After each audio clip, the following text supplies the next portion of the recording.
Hello, everyone. Hi to the community. Thank you guys for arriving, and we have quite an action-packed day today. We've got a lot of different speakers with both, VC experience as well as projects. So, really excited to hear about all their insights into DeFi and privacy, and what the future of DeFi really looks like. Again, thanks everyone for joining. I think we're really excited to get started. I've already got Shumo, one of the co-founders of Manta Network, on the screen. So I'll definitely let him take over. He'll be doing our keynote, and then we'll go into 3 different panels. And I'll be inviting all the speakers on stage as everything begins. I think that, let's just sit around and see what everyone has to say. Thank you guys for attending. And Shumo, take it over. All right, thank you.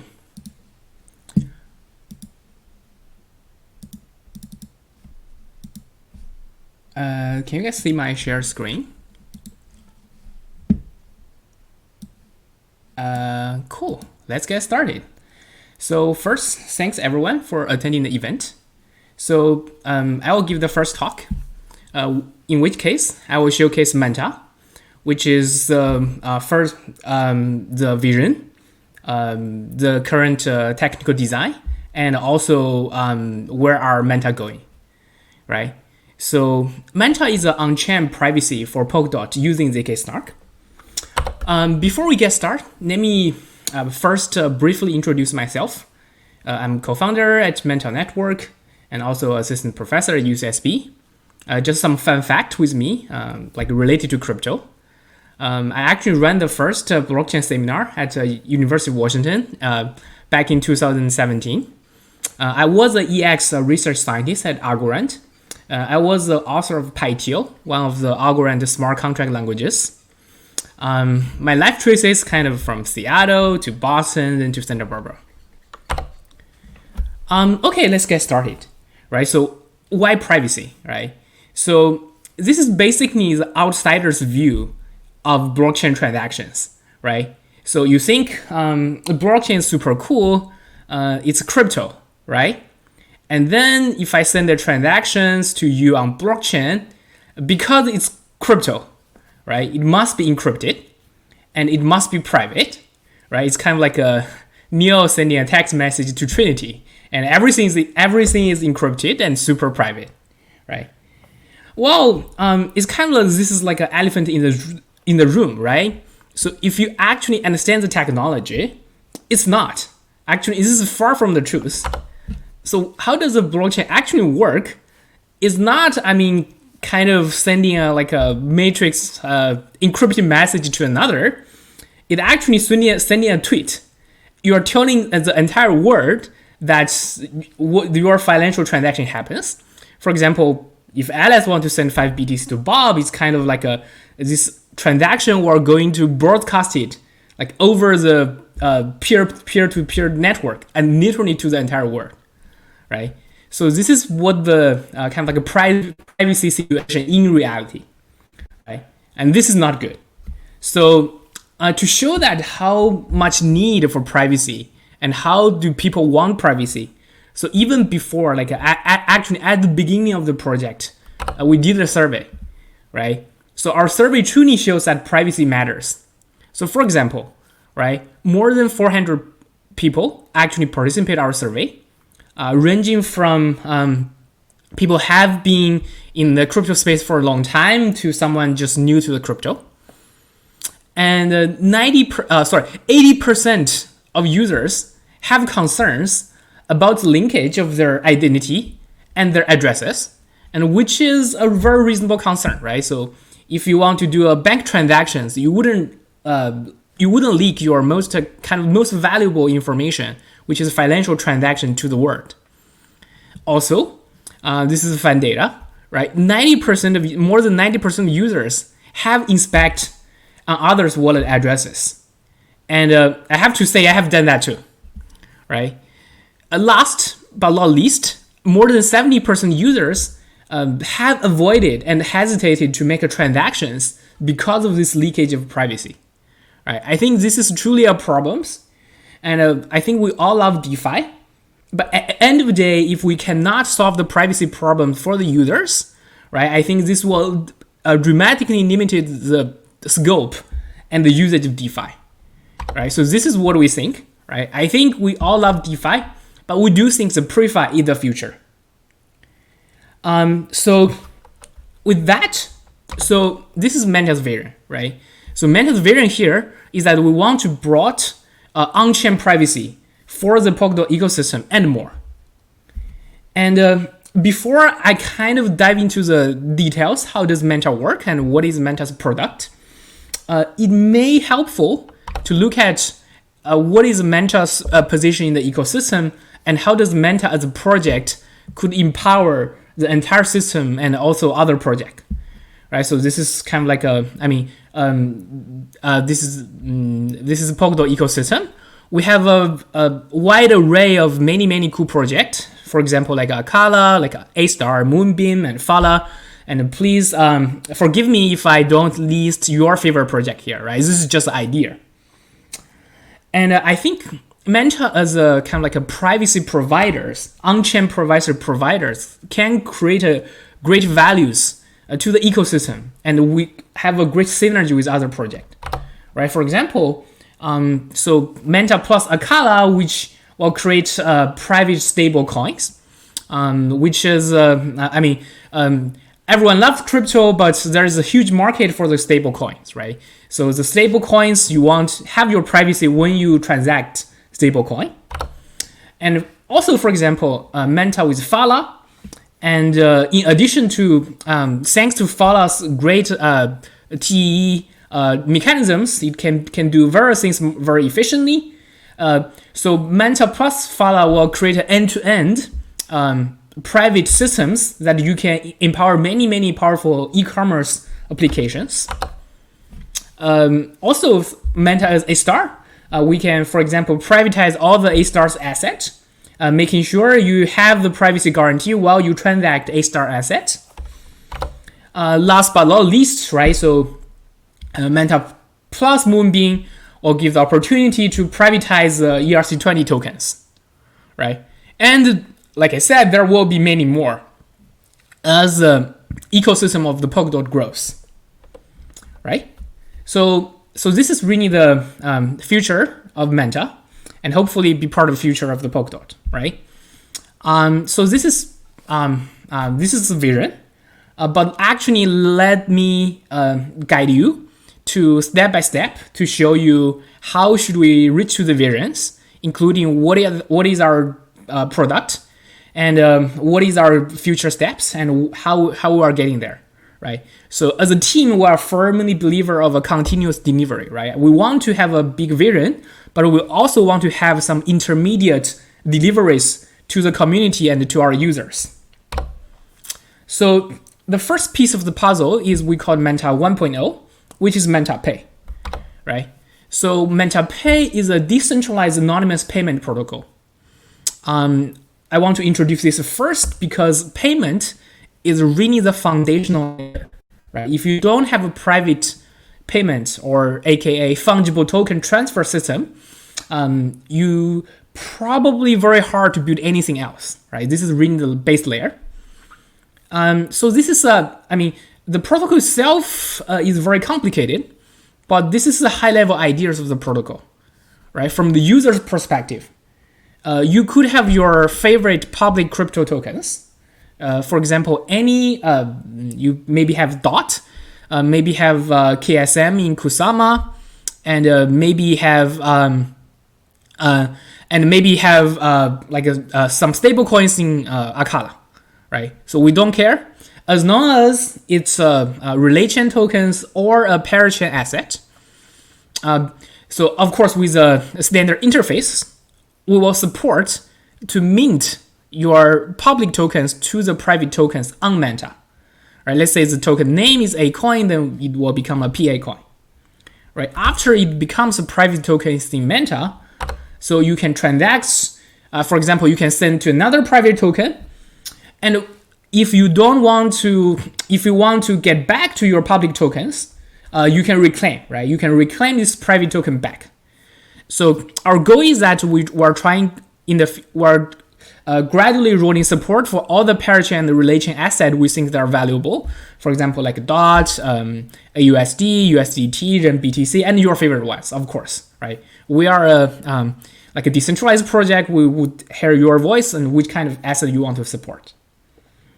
So that's a very, very high level idea. But you might say, hey, like how does this work, right? This sounds magic. You can just like mint these public tokens to the private tokens. So this is a very high level picture, but this is like how private transfer works. So in a public blockchain, right? So each transaction could be viewed as a state transition function. Let's say the blockchain transit from one state to another. Let's say the transaction is Alex sends Bob 50 tokens, right? As this transaction getting broadcast among all the validators, and every single validator re-executes the transaction to confirm this transaction is valid, and then the blockchain moves to the next state, L2. So in Manta, it's very similar. The difference here is there are two differences. The first difference is that both L1 and L2, which is the blockchain state, is encrypted, right? So, which means the blockchain state won't leak any kind of like user information. And secondly, because the L1 and L2 is encrypted, right? So the transaction itself is also encrypted. And instead of showing the plain text of the transaction, it will include a zero-knowledge proof, right? And this zero-knowledge proof, by its name, is zero knowledge because since as a result, it didn't leak any information. It also, at the same time, could verify the transaction itself is valid. And now, instead of re-execute every single transactions, now the validators are actually validating the validity of the zero-knowledge proofs, right? By validating the zero-knowledge proofs, the validators can be confirmed that this transaction is valid. And I know this sounds really magic, but I mean, actually, thanks to the many, many years of crypto research, now we finally can do this, right? So you might say, hey, like, can I know a little bit deeper, like, about the magic, right? How does this kind of like a zero-knowledge proof magic happens? Right? Again, let me give you a very, very high-level overview of ZK snarks, right? So you might see a lot of kind of like articles talking about ZK snark and zero-knowledge proofs. So here, what I tell you is from the very high-level point of view, right? It's not that hard. It's actually very simple. So here is how I view the zero-knowledge proof and ZK snark. All right, first you have a function, right? Let's say, take your favorite function, and here, one cool part is that this function can be in MP. I mean, this is kind of like computer science jargon, but what really means is that basically any function, right? Let's say you have any function that take input X and produce Y, right? And here is what ZK snark do, right? We get back to our favorite Bob. So let's say Alice is a party and Bob is another party, right? So Alice wants to prove, Bob wants to prove to Alice fx equals to y, right? Also, without leaking the information about x and y. So for example, Bob wants to prove to Alice, like, I love you, right? What can I do? So basically the zero-knowledge proof systems are going to the following process. The first thing they do is that they run a process called a public parameter generation. Essentially, they generate a pair of keys. Here, this is a P key, means a proving key, and a V key means verification key. Right? Basically, to sample some randomness together. Right. The next thing is that Bob runs a prover. The prover takes the proving key and also the input and also the computation. And now it will generate a commitment of X and commitment of Y and also the zero-knowledge proof. Right? And now, once you have the zero-knowledge proof, and the commitment of X and the commitment of Y, Alice could easily verify the validity of the proof, which means the fact that Bob wants to prove to Alice where fx equals to y. And here, one thing you can see that from Alice's side, right, she doesn't even know x and y because she only knows commitment of x and commitment of y and the zero knowledge proof, right? Basically, this means that both input and the output to the function is hidden, right? So, and I mean, this is super high level. I mean, of course, this is super high level idea of the ZK snark and zero knowledge proof systems. But here is what we firmly believe, right? Like, we firmly believe ZK snark is the future of the blockchain, right? And in terms of kind of the technology development, usually people say, hey, there is a so-called no free lunch theorem, right? There is no free lunch. You have to make trade-off. But I mean, zero knowledge proof techniques is actually very rare. It's in the sense that it can check so many boxes at the same time. And also it's coming from the first principle. So we firmly think this is the future of the entire blockchain technology, right? So let me show you which kind of box that zero knowledge proof checks. And the first, of course, is privacy, right? Privacy is important. So it's literally in its name, right? So it has a property so-called zero knowledge, right? Which means that the proof itself will not intuitively will not leak any informations about both input and output, right? The second property is actually efficiency. And this is something that not everyone knows, right? So efficiency, so this is a tricky topic, right? So efficiency means that no matter how big your computation is, the proof verification is very efficient. And more concretely, in Groth 16 is roughly about 7 to 10 milliseconds, given your normal computer, right? This is super powerful because, you know, as a blockchain system, the validator's computation is very expensive. Why? Right? Because think of how many validators you need to validate the entire transactions. For example, I know in Polychain system, you roughly have 1,000 computers, right? Any computation cost you have in the validators, you need to times 1,000, right?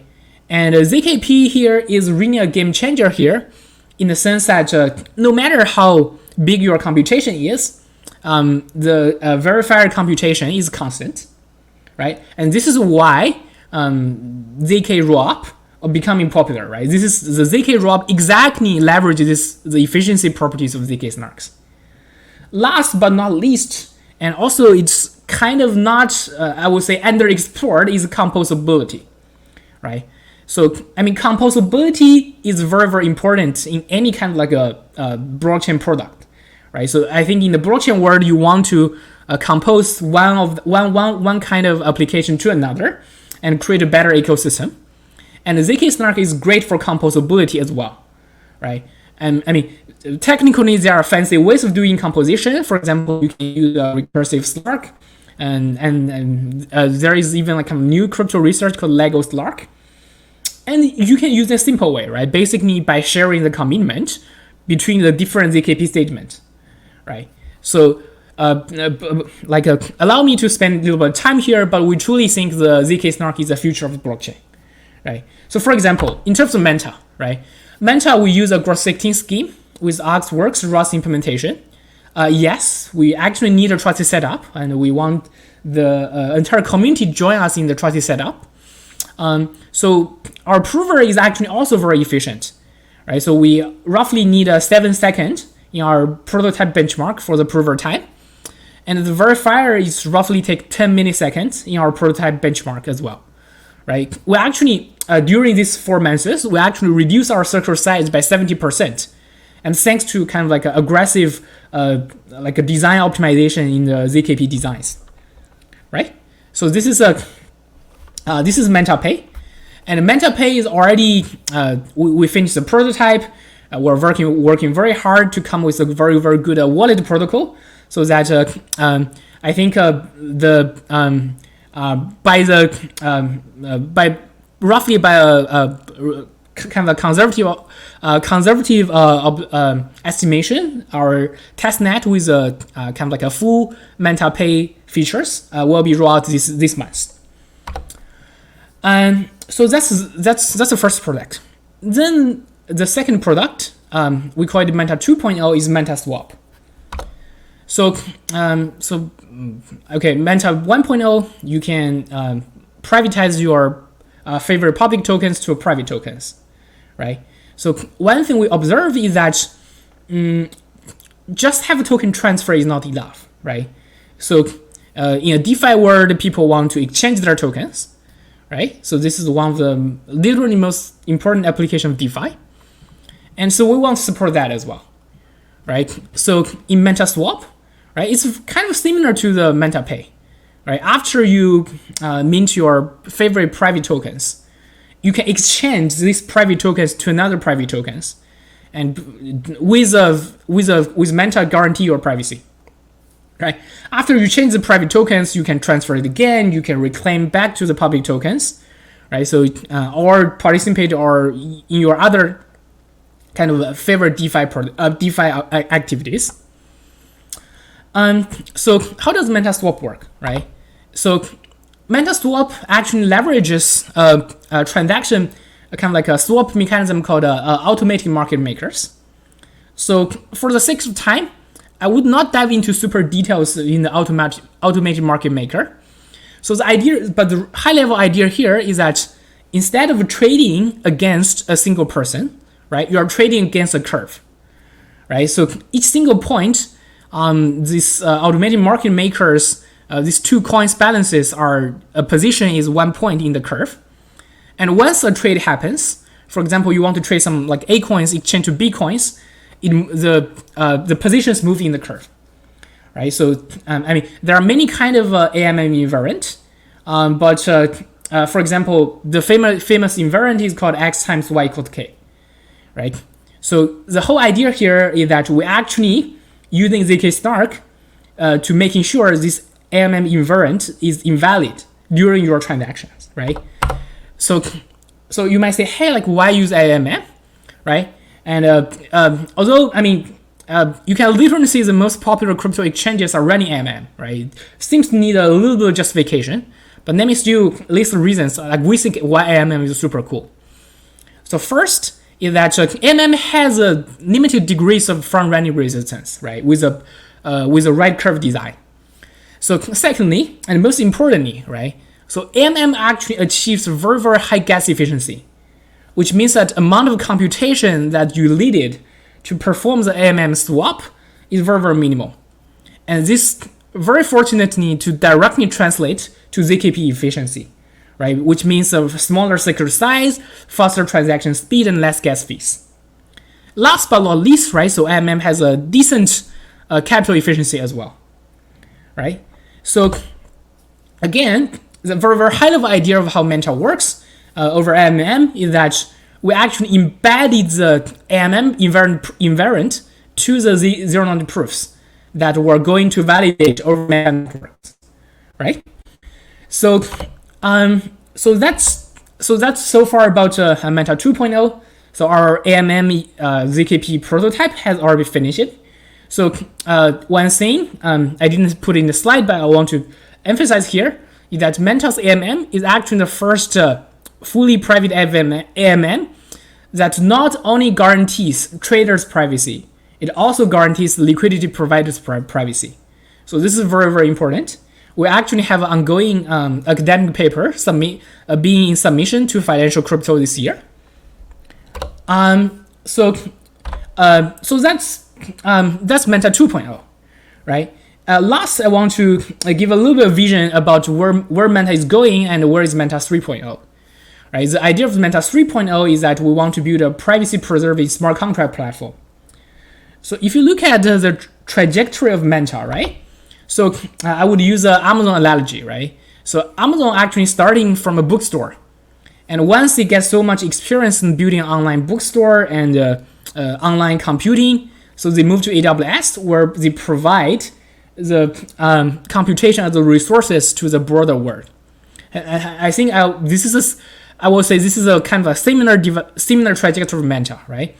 So Manta 1.0 and Manta 2.0 were as a product, right? We provide a private token transfer and private swap, and as Manta 3.0 will become a platform. So the whole idea here is that as a product, right, we are very easy to use, but as a platforms, right? So I mean, ZKP is great, and the privacy is great, and blockchain is great, but there is a hidden cost. The hidden cost is the development cost, right?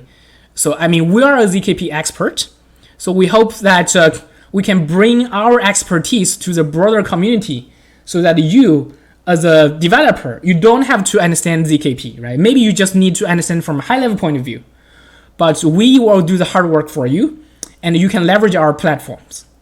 Right, so this is still kind of a little bit of vision, but this is basically what the Manta 3.0 as a platform going to look like.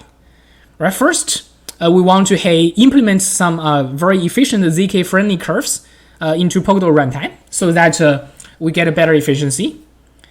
And since we build Manta Pay and Manta Swap, your favorite application contract, instead of creating such a complicated and high-tech payment and swap protocol by your own, you can directly leverage the Manta Pay and the Manta Swap as a library, right? So write your favorite application contract, for example, ZK Rollup, maybe some banking, loans, synthetic assets, and NFT in a very easy to develop programming language, and you can leverage our Manta Pay and Manta Swap as a building blocks, and also some pre-built zero-knowledge proof gadget, right? And also we're going to provide SDK for the end users.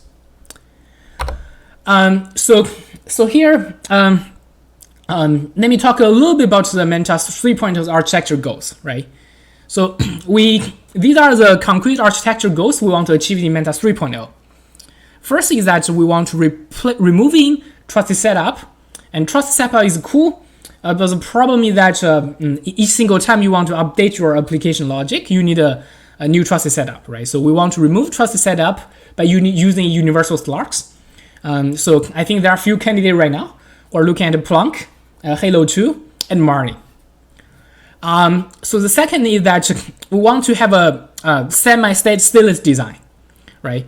So the idea here is that we want to separate consensus and storage using cryptographic accumulators that is ZK friendly, right? So we want to say, hey, so the idea here is that we want to separate consensus and storage. So there are dedicated runners are just for consensus, but there are other runners just need availability rather than security, and these runners just in charge of the availability, and will be much cheaper and could open for the community to run. Last but not least, we want to have a programmer-friendly ZK smart contract languages, so that any people, for example, ideally familiar with Solidity development could actually write a ZK smart contract. So that's kind of like Manta 3.0 vision here. So with that, let me show you a little bit about the Manta's progress. Right, last November 2020, we finished our cryptographic protocol design, and then we built a Manta 1.0 prototype, and we submit a Web3 Foundation grant, and it reached milestone in March. And from March to now, we are building a lot of. We're basically moving the product to the from the prototype to the product, right? We have done many things in terms of product development, and most importantly is the wallet protocol, right? And also in this September, we just started to Calamari Manta's Canary Networks crowd node, and we're also going to launch the testnet this September. And also, there are many more milestones incoming down the road of Manta 2.0 and Manta 3.0. Right? So with that, I will end the talk here. Also, just a brief advertisement here. Like, we're hiring It's highly innovative system work with cross-discipline collaborations, and it's literally in the intersection of applied crypto, distributed system, and compilers. And we would love you to join us if you have that expertise. Right. With that, I will end the talk here. All right. Thank you, Shumo. Really appreciate it. I think we learned a lot about Manta's roadmap, Manta's progress, all the features, products, and services that we're building out. So with that being said, right, wanted to shift gears a little bit and look at the broader DeFi ecosystem and how privacy is applied there. And as part of that, what I'm going to do is I'm going to welcome our first panel to the stage. If you guys in the audience wouldn't mind just giving me a couple of seconds so I can bring everyone on board. Let's see.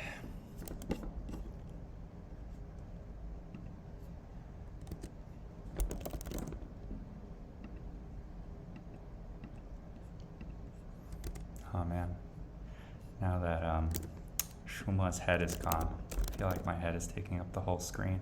It's a little too big. Let's see.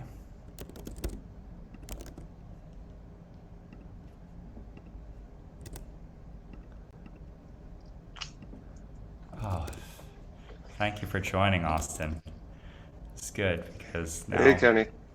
Hey, my head's not the only one on the screen anymore, so that's good. Gotta zoom out a little bit. It's getting a little uncomfortable. All right, I've sent out all the invitations, and so we are just waiting for everyone to join. How are you guys doing today? Great, how are you? Doing well. Me too, me too. It's been quite a busy week, but glad that everyone's able to make it. I think we're still waiting. Here. Yeah, great you could come. We've got one more person. We've got Daryl.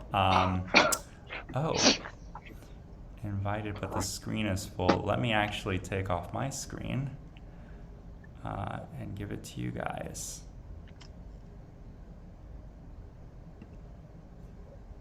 So, view prompt.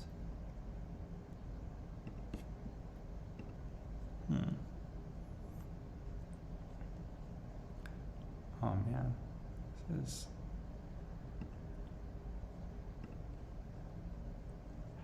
Okay, so while I figure out Daryl, why don't you guys get started with an introduction? I know that we've got some limits on the screens here.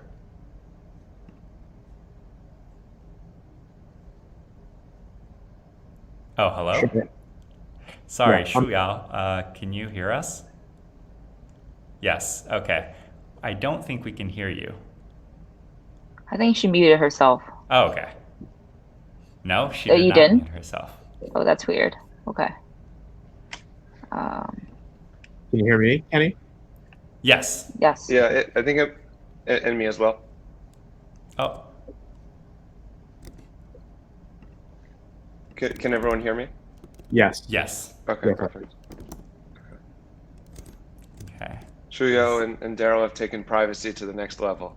Trying to figure this out real quick. You guys can't see my screen, can you? No. No, we can. It's just the three of us. Okay, good. This is...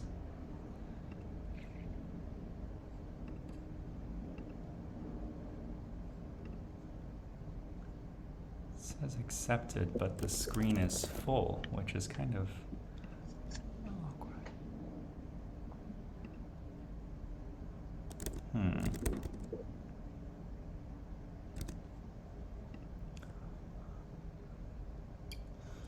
Let me see here. I'm going to try to re-invite, but there is a limit to the number of participants on our crowdcast, so we'll try to fix that. Give me just 1 second.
Okay, so now that Trial has left, unfortunately, I'm not able to invite her back really quickly, so I'm trying to figure out this issue.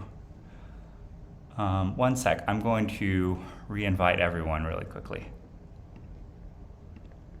Okay, let's see.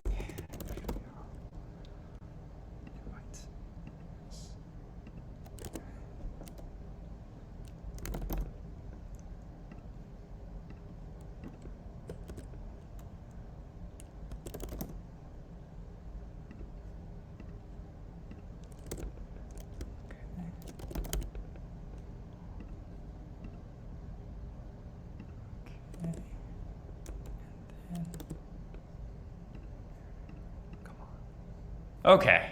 Oh. Huh.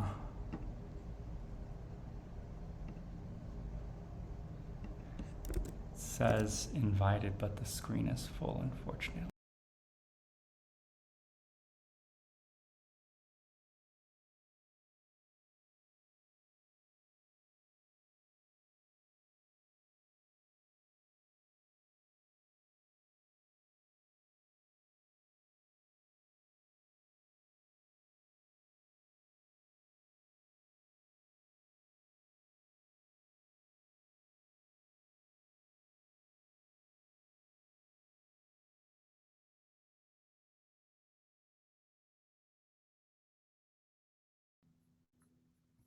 Hey friends, can you hear me? Yep. Yes. Finally, apology. Have you guys started? No. No. Oh, let's Here. get started. Oh, we're waiting for. You. Oh, sorry. I thought we had one more person, no? Mm. All right, cool. Let's get it started. All right. Thank you, Manta Network, for inviting all of us. In the interest of time, let's start with a round of intro. Maybe we start with Mabel, Tekin, and then Austin.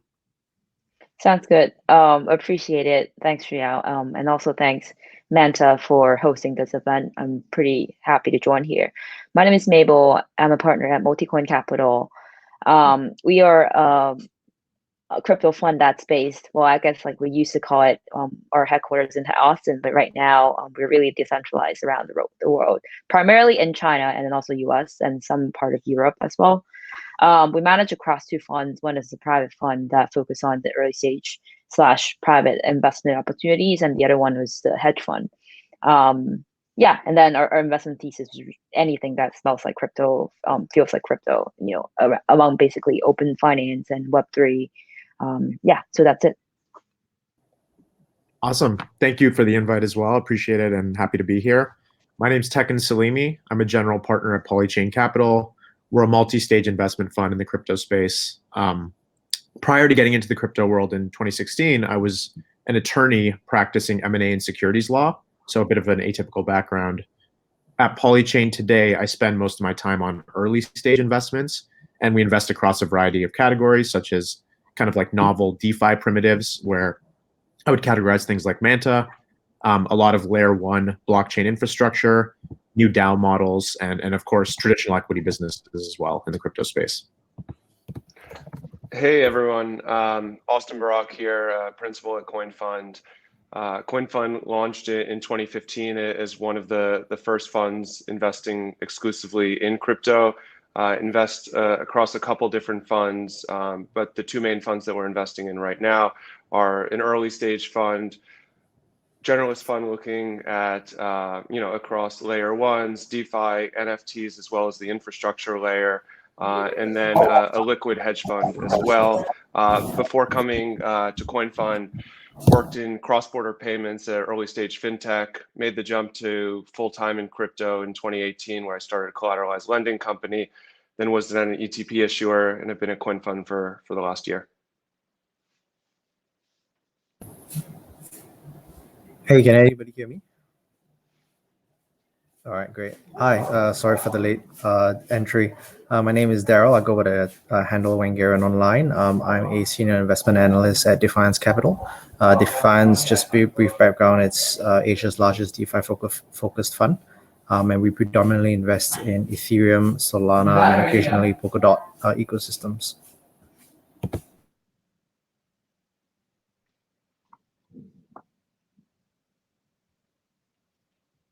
Consensys. I am also a columnist at Decrypt for any of you who read crypto journalism. So I write a column about crypto in China. So let's get back to privacy and DeFi. It's definitely a very interesting space. But before we go into the technical or the industry trend, I would just love to hear if any of you have had some horror story around privacy in the crypto space. I'm going to start with Austin, and then Tekin, Mabel, and then Hungarian. Yeah, that's a good question. So I haven't had any, super terrible horror stories, but I think one experience that a lot of people can relate to is with a lack of privacy on chain, getting really poor execution and being front run on trades. So that's something that I've definitely experienced, but I guess I'm lucky to have not experienced some of the bigger pitfalls of lack of general on-chain privacy.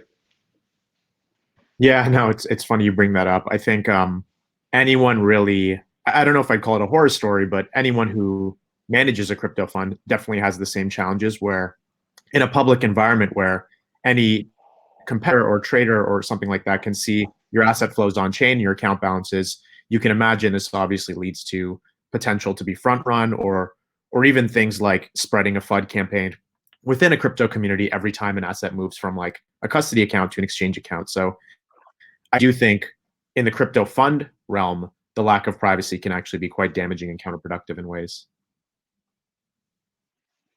Yeah, I was just gonna say, like, what just Austin just described. I'll share a website that probably it's kind of useful for all of you, just in case that you don't know whether you got sandwiched or not. It's called sandwiched.wtf. Like basically, you just connect your wallet there, and then, well, it's open source thing, so everyone can kind of just look at the code. But like you can check your wallet there and then see like whether you got sandwiched before or not. But I think definitely the malicious MBV was kind of a pain for most people. Yeah, I think for me, the biggest concern so far is just getting afraid of getting doxxed online. People are always trying to find your identities online, and I've gone to great lengths to try and not make that so easy for others.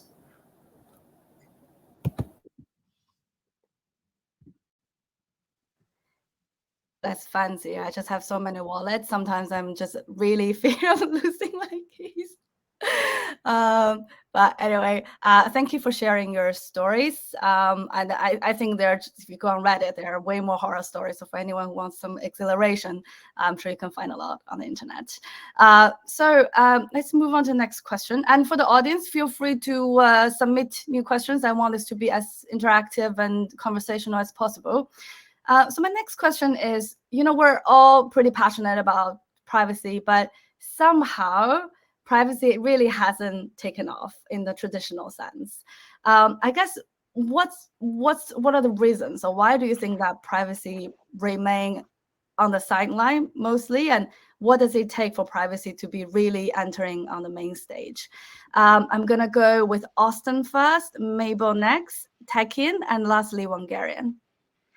Yeah, I think unfortunately, privacy for some time has become almost like a second tier feature where everyone has been focused on building the core DeFi primitives and core functionality related to swap, related to borrow, lend, and other activities. And privacy has been seen as an afterthought for some time, but you can't really leverage the full utility of all of those tools unless you have privacy. So I think it's just been the ordering of how the DeFi ecosystem has evolved. But now that we have a lot of those core primitives, I think privacy will really come to the fore here. Yeah, I think previously the most of the DeFi participants were retail or relatively retail. It's kind of a similar question, like why some of these interest rate swap, the fixed rate products, or even some of the other things that's more institutional facing are not taking off. I think there are already some people are definitely in need of this, like meaning like the institutional trading funds who actually need the privacy. on-chain privacy. And similarly, I think, as more and more people start to, more and more capital, like the institutional ones, start to come into the space, like, similar to how they would need the interest rate swap protocols, like to help them really like lock down the rates, and also things like Aave or Compound, the whitelisted pool, and all those, like those should kind of take off together. So yeah, just kind of add on to what Austin mentioned. And maybe the other element is, historically, privacy coins like Zcash and Monero, I think, have been largely held back because of regulatory scrutiny, and by design, privacy coins can be harder to track for compliance and AML KYC purposes. For example, I think it's part of the reason why on Coinbase today, you're not allowed to send Zcash to a shielded address. So even where privacy exists, it's kind of like limited on these CeFi platforms.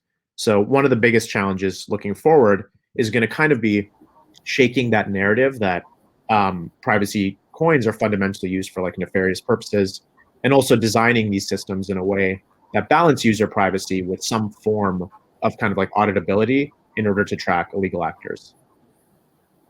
Yeah, and just how sort of DeFi has moved narrative over the past 6 months. We've sort of moved to the gamification of finance as opposed to really tackling the institutional wants and needs of traditional finance.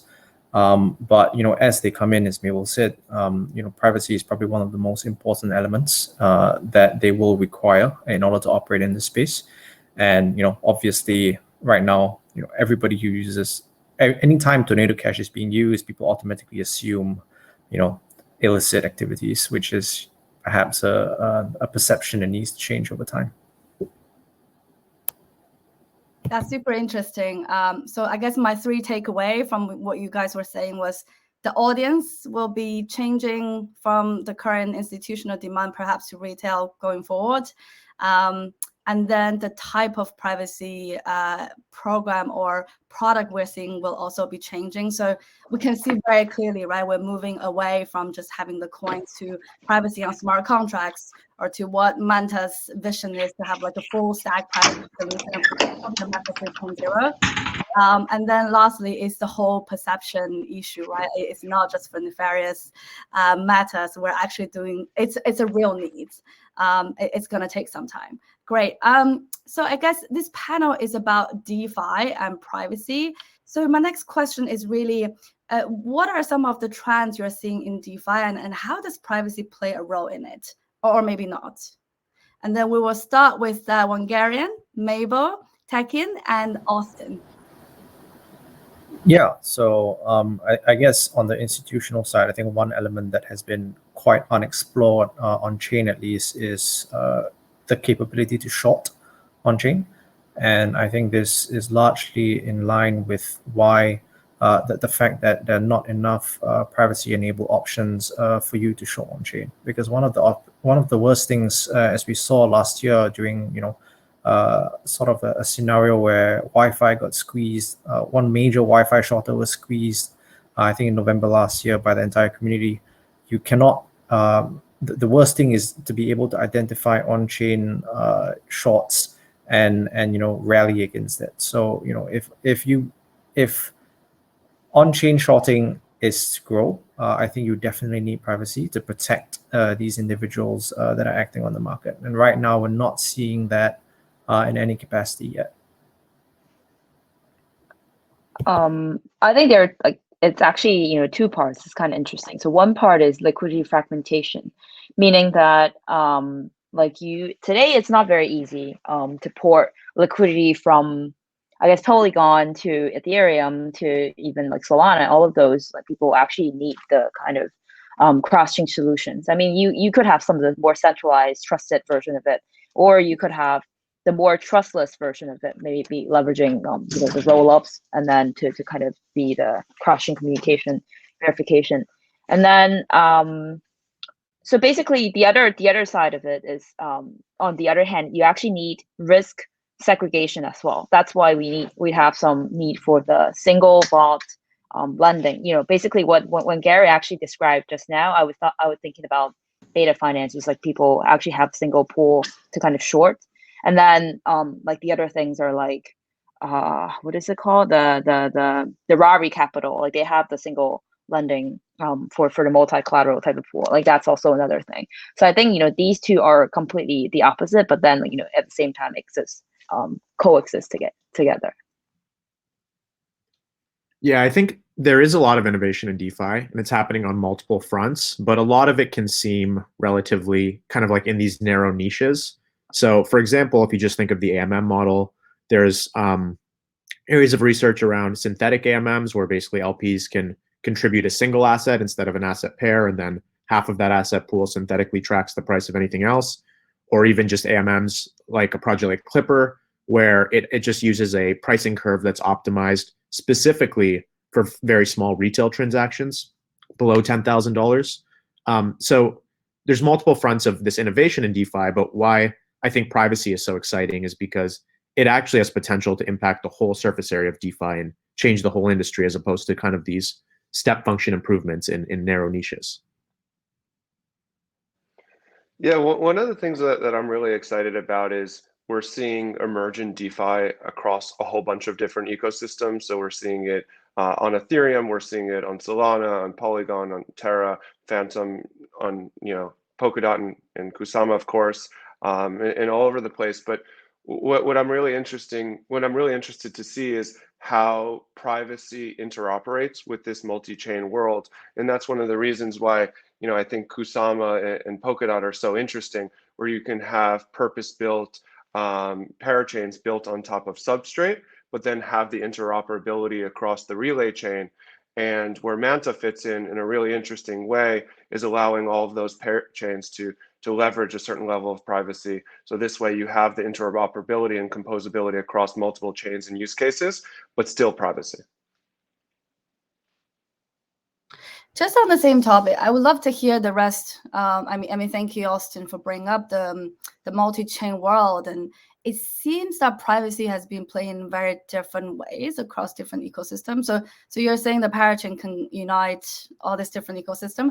Does any of you disagree or think that privacy will be completely different in different ecosystem, and then there's perhaps a winner or a few winners in each one, rather than having one that unites them all?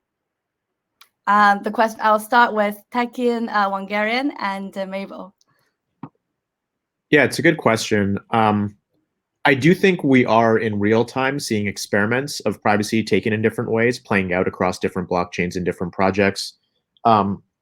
Maybe the most stark contrast is instead of using zero-knowledge implementations in various chains and things like Manta, there's a network like Oasis where the focus is using hardware, so secure enclaves on your device, as opposed to kind of pure cryptography to provide these privacy guarantees.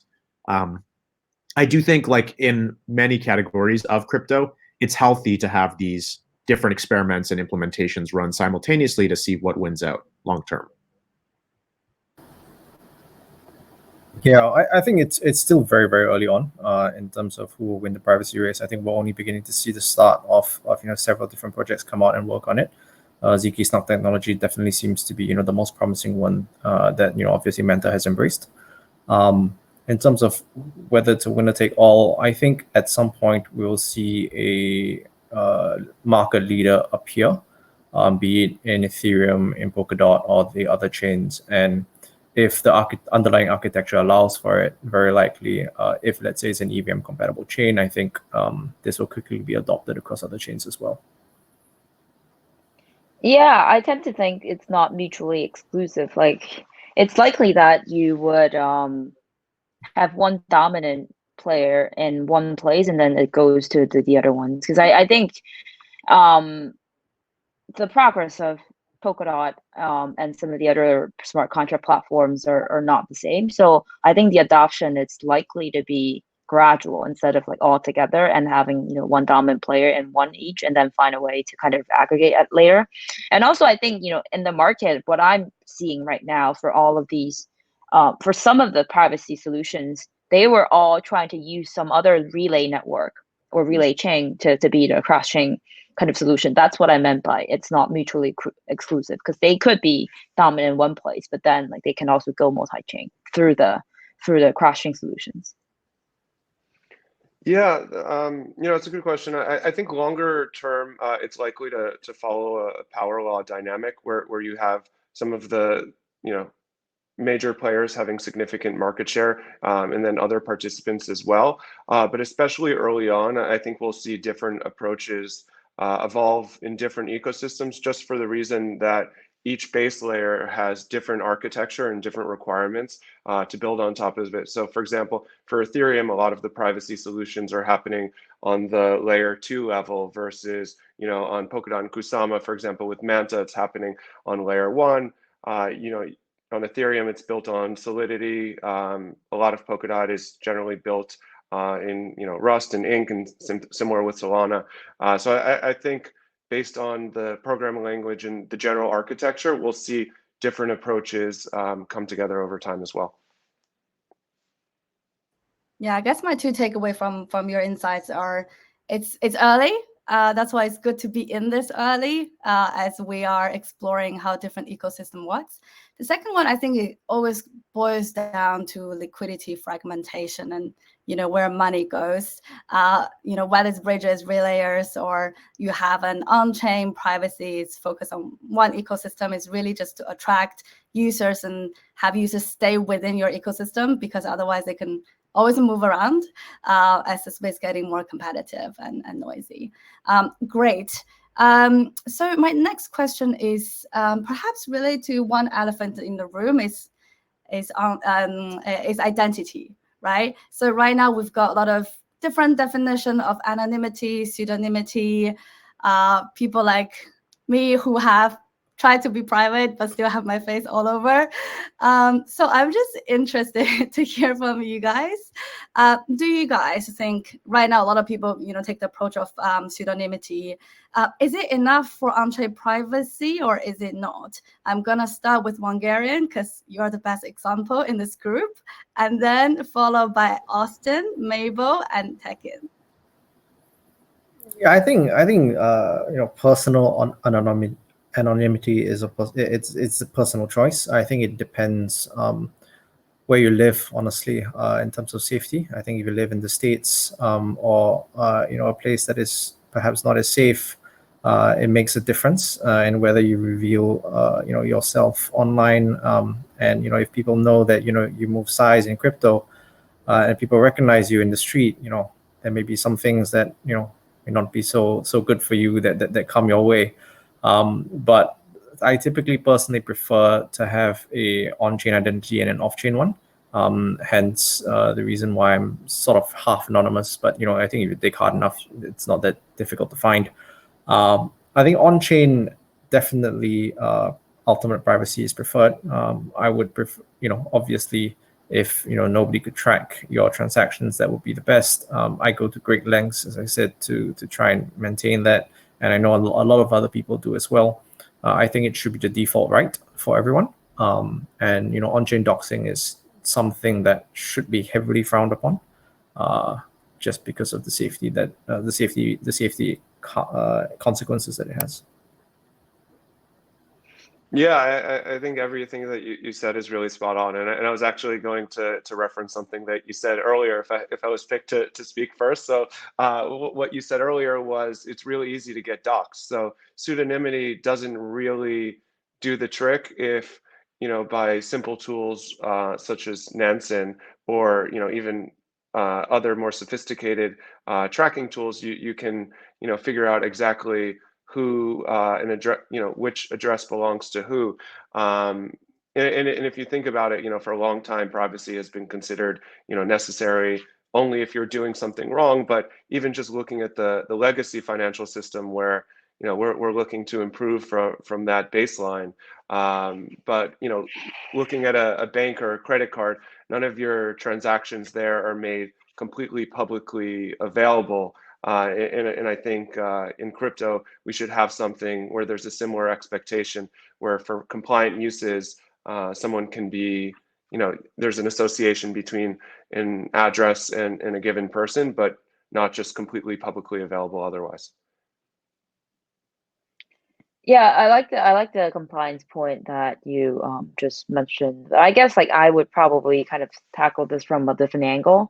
I do think, having the flexibility of, being able to hide yourself is as important as being able to have the on-chain credentialing capability. Meaning that I think the idea in my mind, it's not a top-down approach, something that you shape, someone just kind of issue something. Maybe like CBDC can do that. But then I think someone's real on-chain identity should be shaped by their on-chain behavior, meaning your credit profiling could obviously people can query you and then define like what kind of person you are. And obviously this Web3 world, so you're not using like one single credit score model. Like, everyone can define their own. So that's like really interesting part of this Ethereum or any of the other account-based system. But on the other hand, if you do not want certain app behavior become your on-chain credentials, you should also have the option to not to. So I do think this is super, super important. Yeah, I don't think there's a lot to add. The panelists really covered everything, but I just really do love the fact that in the off-chain sense, the crypto community has really embraced pseudonymity. And it's really the only industry in the world where you can go to like a top tier fund website and see an avatar of someone as opposed to like a headshot. And I just think that's incredibly forward looking, especially when you think of how much metaverses are kind of trending and the idea of digital world identities and avatars being a kind of like leading indicator of who you are. So it's just really forward looking. And I love that so much of the crypto community is just pseudonymous online. Yep. Wow, that was such a well thought answers in like under a minute. But I think I tend to agree with Mabel on the flexibility and optionality part. I think the crypto community in general adopt a more PFP avatar type of approach. It's considered cool on CT. But I think it's really a step forward by having that option to do it without revealing who you are. Is the real power. And I think that's where, a lot of the ZKP stuff that Manta Network is doing, right? Is where that's what technology enables all of us to do. All right, cool. So let's perhaps zoom away from privacy for a bit. Let's talk about DeFi. So this is just a broader question since it's very rare for us, I think, for the audience to have all of you in one room. So I would just love to hear, now we all have left the TradFi, but perhaps something we haven't left behind yet. So what do you think in your mind are the things that you want to see in DeFi that's completely different from what you've seen in TradFi? Like, what are the most breakthrough innovation that you're most excited about? Sorry, I always forgot. We'll start with Mabel, Wangarian, Austin, and Tekin. A rather broad question, so. Yeah, like I feel like I'm gonna just repeat myself. Like I said, I think actually the biggest innovation of Ethereum is really just the being an account-based system, meaning that any application can query on you as an address and then figure out like what your financial history was on the other applications, even if you are not a user for you don't have a credit score that's kind of like accumulated on my own app. So I think that's extremely powerful. It improve a lot of capital efficiency. I know it doesn't show today, but just think of one kind of example. You as a PerpFi user or some Sushi swap user, you actually been providing liquidity for Sushi for a long time, or you have never been liquidated on Perpetual Protocol. All of these can actually use as credentials for you to lower your capital requirement in another app.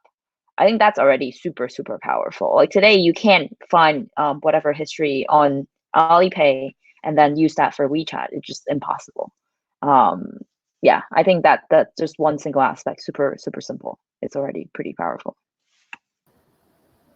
Yeah, I think sort of a different take on that. I think the biggest thing for me is the onboarding of the rest of the world's population onto DeFi.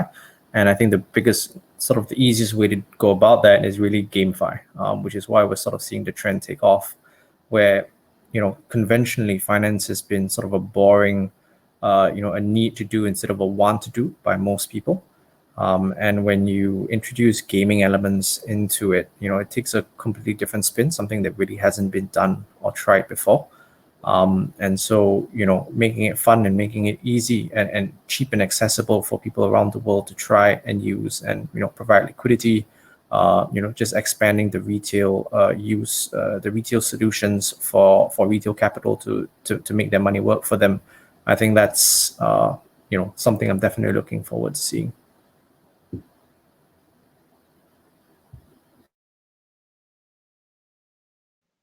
Yeah, and on my end, I actually I really like Mabel's response. So I'll kind of piggyback on that, because that's one of the things that I'm really excited to see happen. Where right now we've really just scratched the surface of what you can do on borrow lend protocols, and a lot of that comes down to solidifying on-chain identities and doing so in a privacy preserving way, where you share selectively what you want to do, but based on that history.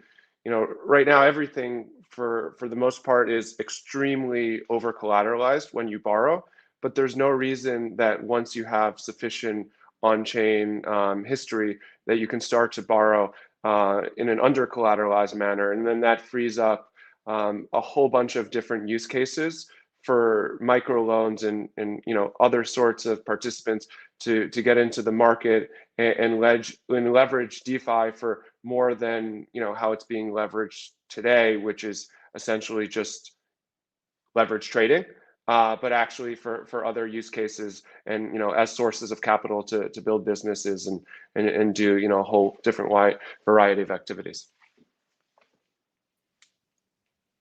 Yeah, a bit of a different angle, but I'm very excited about more engaged participation in governance by DAOs.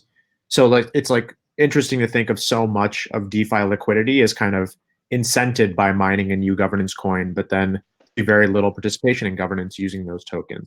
So I think in order to have more robust systems, we do need to see higher participation in governance. And part of that will be really interesting is kind of these new marketplaces around the voting rights specifically. So the types of protocols where you can kind of deposit a governance coin and then mint kind of like a synthetic voting right version of it, and then a synthetic economic right version, and kind of bifurcate the two and allow for trading of the voting rights specifically. So I do think more robust engagement and governance will actually make all DeFi protocols healthier and more resilient. Thank you. I think that just reminds us of the loot. I don't know if you guys are following the governance proposal this morning that just got passed. I think it's a live example of how different type of token give rise to different economic players in the ecosystem, and whether 50% arbitrary pass is enough. And then how does fairness play in a role, right? And who are the players behind the loot holder who has 238. So definitely a rabbit hole which we're not going to unravel here. But I think I want to second what Mabel and Austin were saying about this online credibility credential while preserving your privacy, right? Just to prove and basically reward you for being active in the space. I think that's where really fairness comes into play in the whole crypto ecosystem. Cool. So my next question is, so now we talked about the innovation from TradFi to DeFi. Are there anything from TradFi that you actually want to keep in DeFi? And we will start with Tekin, Wangarian, Austin, and Mabel. Yeah, it is a good question. Generally, I think of DeFi as building a new framework as opposed to trying to recreate what exists in traditional finance into the crypto world. But I do think, for instance, just kind of like continuing on my rabbit hole of governance, the fact that there's so much more greater participation in, for instance, shareholder voting of public companies than you'd see in a DAO. Part of that is just because the traditional world is built on the vast majority of retail investors own their equity through a brokerage, and by default delegate their votes to the brokerage that kind of follow the voting recommendations of proxy advisory firms.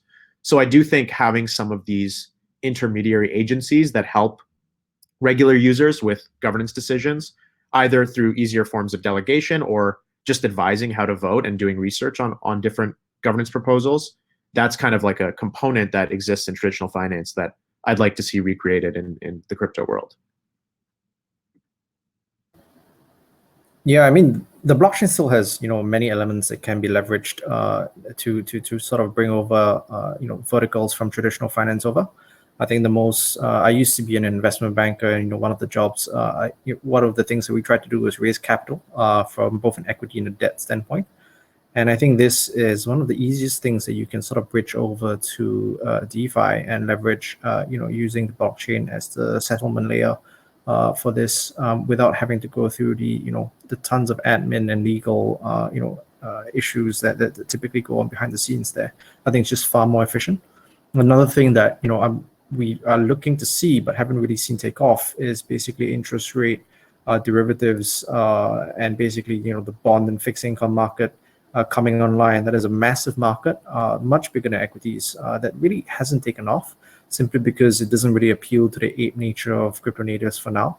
But I expect as more institutions come in, we're definitely going to see that take off. Yeah, one of the things that I've thought a lot about is DeFi versus traditional finance as parallel financial systems, but separate and distinct on their own. And one of the things that I'm really excited to see is DeFi integrate more with people's everyday lives, which of course traditional finance is integrating that way because it's been around for so long and been so core to people's financial livelihoods. But what I'm looking to see is people getting paid their salaries directly on chain, people taking loans directly on chain, incredible integrations with daily payments needs as well as other daily spending needs. So seeing that interconnectivity between DeFi and the rest of your life, so that it doesn't exist as this parallel financial ecosystem where where you make investments and you engage in certain financial behavior, but really something that's core to your whole life. And that's when I think DeFi really kind of takes off and gets to that 1 billion+ users.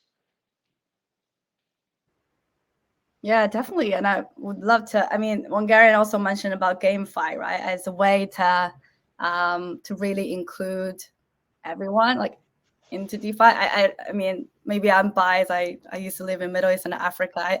I really can't imagine having some people in developing countries to do what we do every day. I think there's got to be something else that's so related to their real life that brings them on.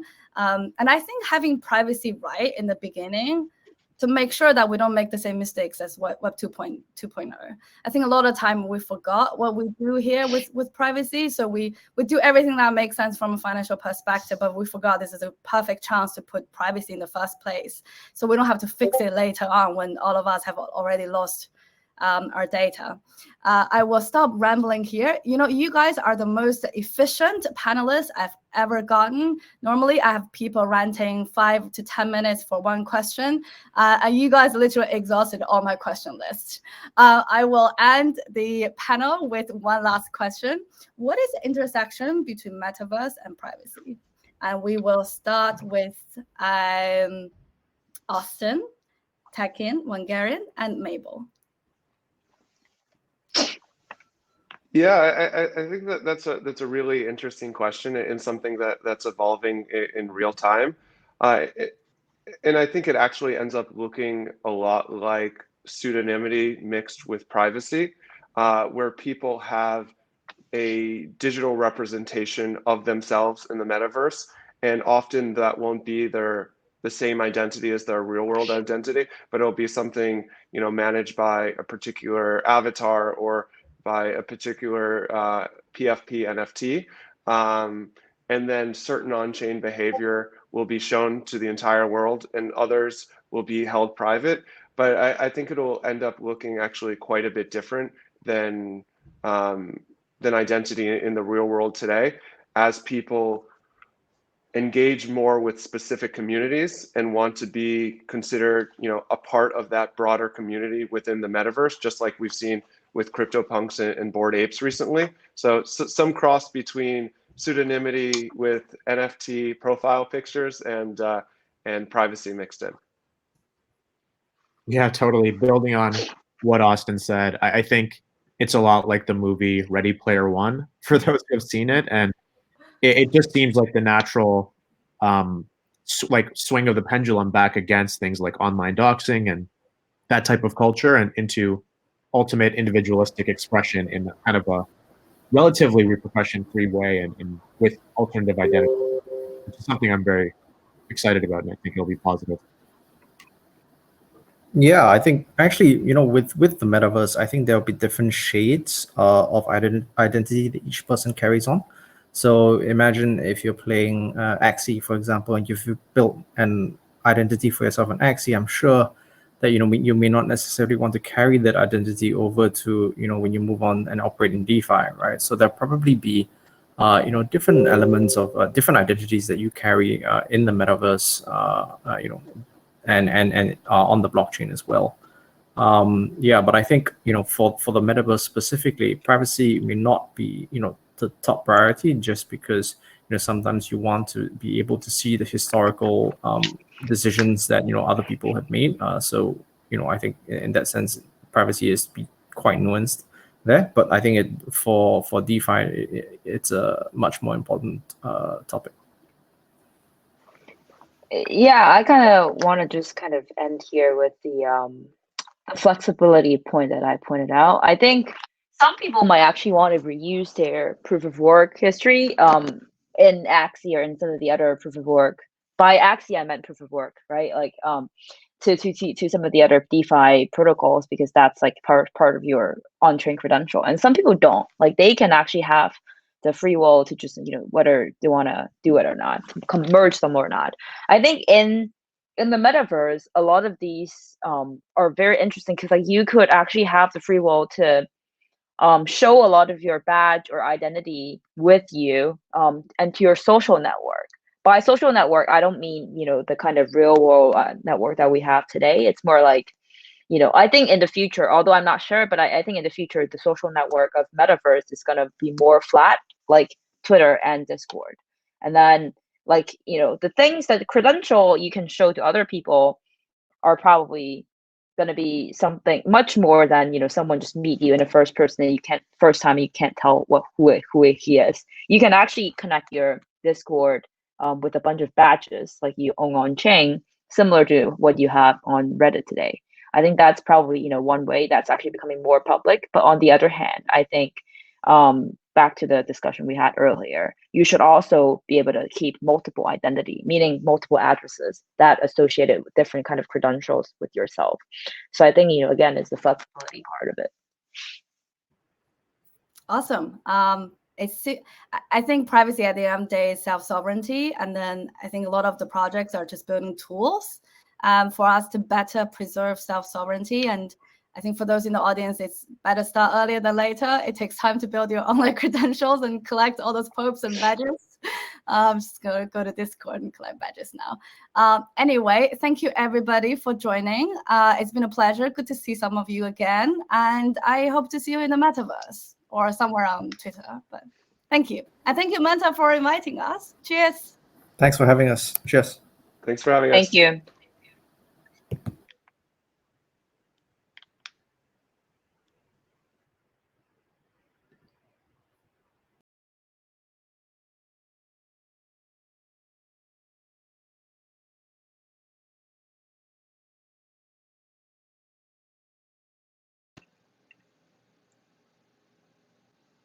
All right. That was an awesome panel. I think we heard a lot of great perspective about privacy, DeFi, some trends to look out for, and what's really interesting is because we heard it all from the investor lens, right? But now what we're going to do for our next panel is for panel 2, we've got how privacy projects, DeFi projects, can tap into privacy. So this is taking a look at DeFi, where it's headed, as well as the privacy implications there, but more so from the project perspective. So we've got a lot of great projects heading up, and I'll be inviting people in now. So just give me 1 second as I bring people in.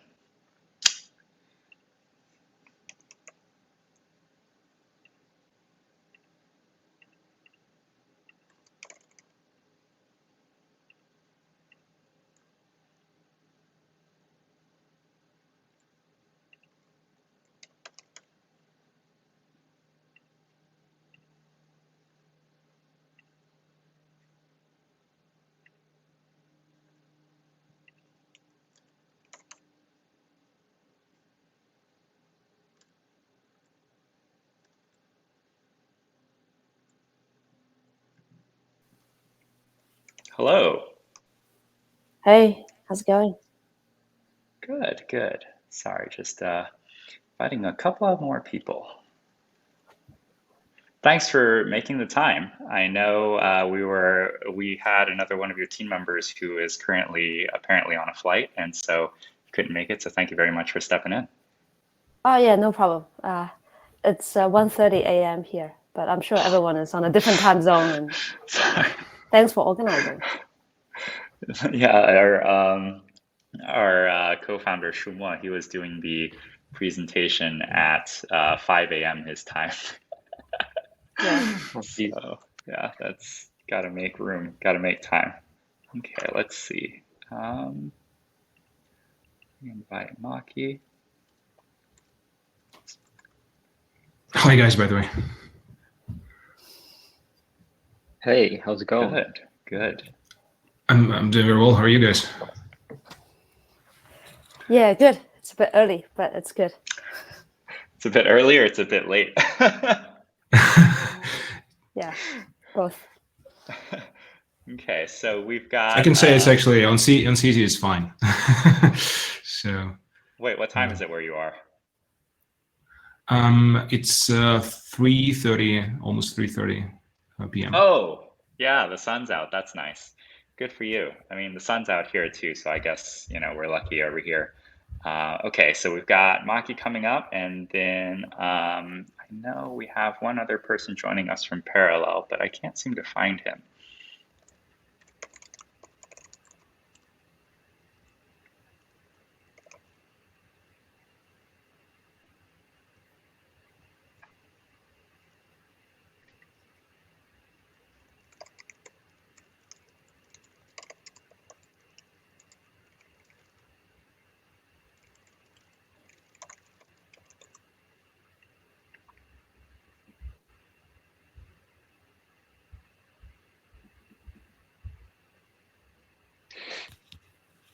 Okay, so Maki's trying to join. We're trying to figure out how to keep his camera off. Apparently, a camera is required in order to join. Give me just one sec. I guess while we wait for Maki to join, as well as you both from Parallel, we can probably just go around the table and just maybe do a quick introduction. Betty, I think you were the first to arrive, so why don't you start us off?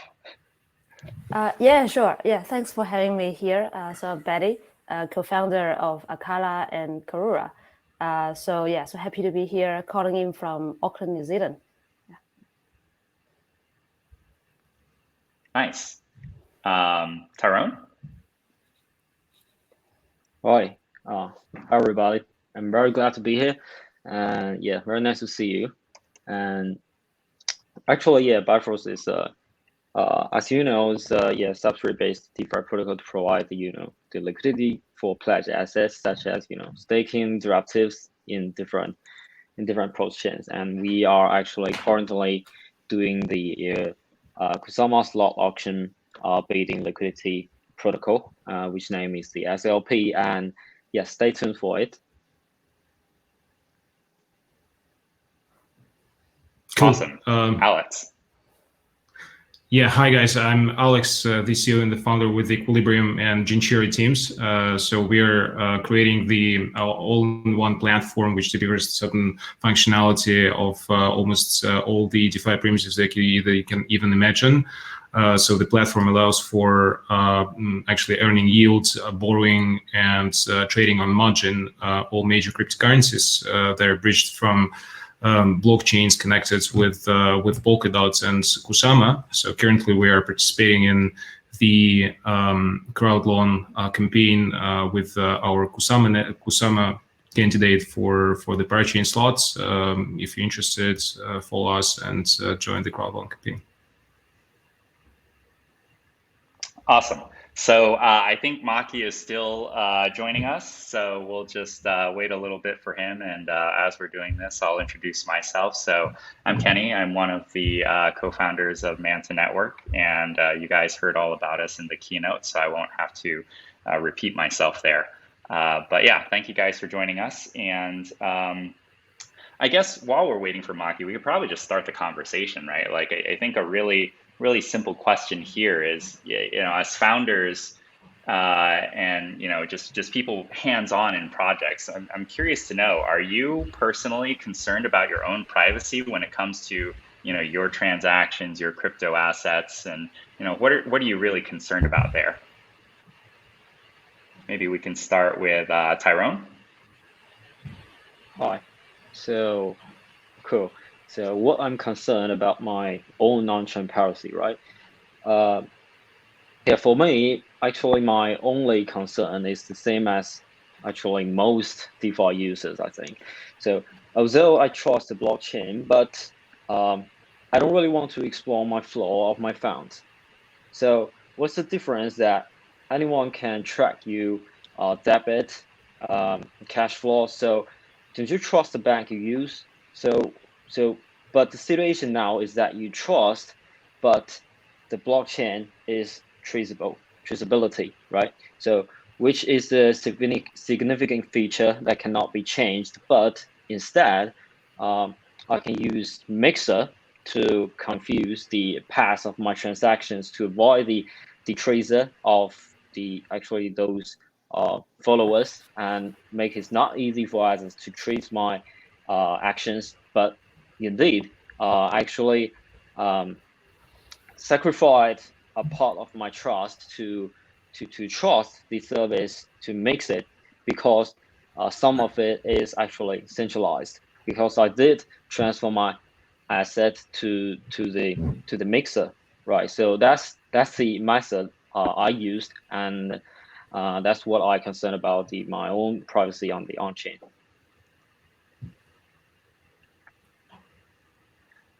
Gotcha. Betty, Alex, anything to add there? I can take it over. So, the thing is that the world overall has become very transparent, right? So basically everyone knows where you're based, what's your kind of area where you're moving around, and so on and so forth. Because of social media networks and stuff, you're always checking in and everything. But the financial privacy is still with us, right? If it comes to the more traditional banking system. Because literally a few days ago, I actually found myself thinking like, okay, so I'm transferring money to some accounts through like regular banking system, and whether I can look at this account and to find out what's the balance there. Because it's the obvious thing that if you're transferring something on blockchain, you can definitely go to the block explorer to find out what's the balance of that account. So obviously, in the traditional banking system, it's impossible, right? And maybe there is some certain confidence and actually comfort coming from this privacy, which still remains for regular users of regular banks. But on blockchain, is obviously everything transparent, and we know that each single transaction can be tracked, and eventually, we can think of crypto as of cash in this sense, right? Because you hold the private keys, you always like keeping these private keys with you, like when you're moving around and stuff. So obviously, I don't feel like comfortable when transactions can be tracked, and I can be identified behind these transactions, specifically if it comes to some significant amount of funds, right?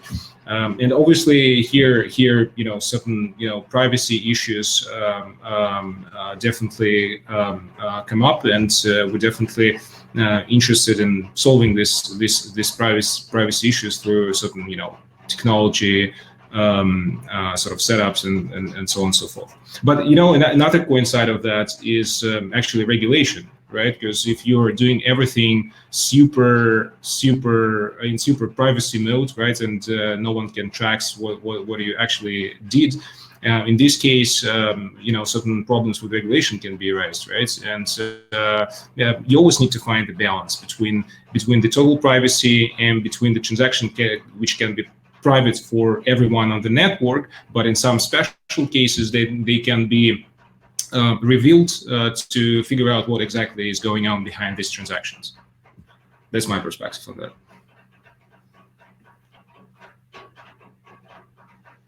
Gotcha. And then Betty, anything to add there? I know we've got quite a few different perspectives from Tyrone and Alex so far. Yeah, maybe I'll just give an example. What's quite scary is I think this also shows we are in a very early stage of building the blockchain industry, because I think in Web2, I think everyone is conscious of protecting customers' privacy, but they just don't have the means to actually really protect it, right? Because our data still get leaked. I still get phone calls every day from different salespeople in different industries. But in Web3, I think there are, I saw one case where in a Web3 decentralized social network, it's quite cool that you can link up your identity using your private key, but all of a sudden your net wealth exposed as well, with your photo and then how much you own in different coins. And that's a bit awkward and quite embarrassed. But I think it's just because we're very early on and everyone is trying to piece different puzzles together. And that's probably also the beauty of Polkadot, where each one of us sitting here, we are specialized in a particular area, because it's just not possible to just build anything that's generalized but still very superior, right?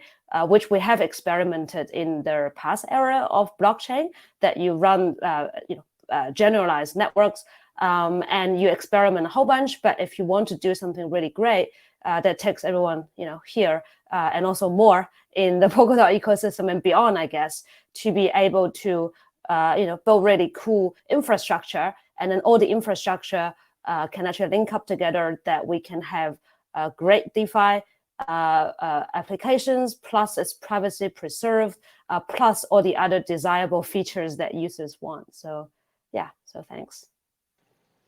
Awesome. Yeah, I think that gets into a really interesting topic, because you had mentioned how early we are in DeFi right now, right? And I'd like to better understand exactly what each and every one of your visions are in terms of what DeFi looks like 3 to 5 years from now. But before we get to that, right, I know Yuba has joined us, and Yuba, if you don't mind just introducing yourself and your project. And the question we're passing around right now is, what's been kind of your personal experience with on-chain privacy? Yubo. I'm the founder of Parallel Finance. We are building DeFi solutions on Polkadot network. And when previously, I've been in the crypto space for the last 4.5 years doing investments and then developments. My personal experience with privacy on-chain would be the fact that we had a lot of issues with exposing the transactions and net worth. Sometimes I would say that the transactions are very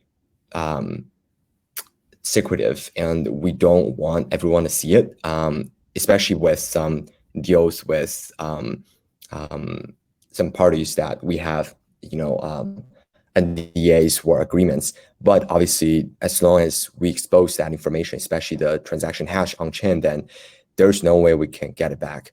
It is very different than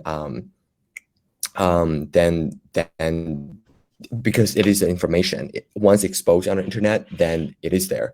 And then another experience that I had is basically linking up the investors for certain projects. So sometimes I think it's very easy to connect the trades on chain with respect to the previous project they invested or the type of transaction they have done. So cross source information, you can find specific, or very, very likely you know who that person is behind the accounts, especially with the Ethereum account model.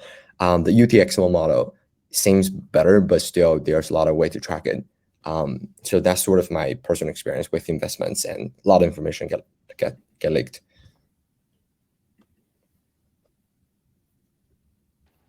Gotcha. So it sounds like a lot of this privacy stuff really is going hand in hand with some of your own experiences with, I guess, not just on-chain transactions, but DeFi specifically. But before we get into that topic, right, like I know there's been quite a few community questions as well around, what is, I guess, just your vision in general about where DeFi is headed? What do you think that we're missing right now, which defines us as early stage, early days?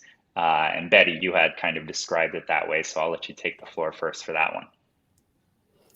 Yeah, so I think we're definitely headed towards a multi-chain and also a scalable, composable future. Because right now, we either try to squeeze everything in one platform and we can't scale, or we are all doing separate things separately. But I guess that's where Polkadot is bringing all of us towards, right? I can imagine once Polkadot launches, I think all of us here, we're still at the infrastructure level of building a lot of the building blocks. I can imagine, once we all connect up and we launch our parachains, then it's sort of the layer 2, like folks who's building the actual applications can actually, for example, one click to bring Bitcoin and then land onto Acala and then cross over to maybe Manta or some privacy chains, and you turn your transaction into a privacy transaction or privacy coin, and then you can start earning yield or doing all sorts of various different stuff on these chains without even the users knowing you have already crossed multiple chains. Just like today, we're doing this crowdcast. I just click one button and I'm streamed. But behind the scene, there are many, many services that I have been using, right? So we are still at the stage of building all the individual services for the streaming that we are enjoying today.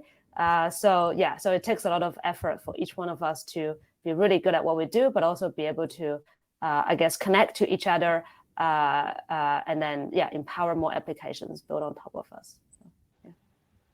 Awesome. I'll say that, and I'm sure anyone who's tried to run a crowdcast event in the past will agree that it's much more than just a click of a button with crowdcast.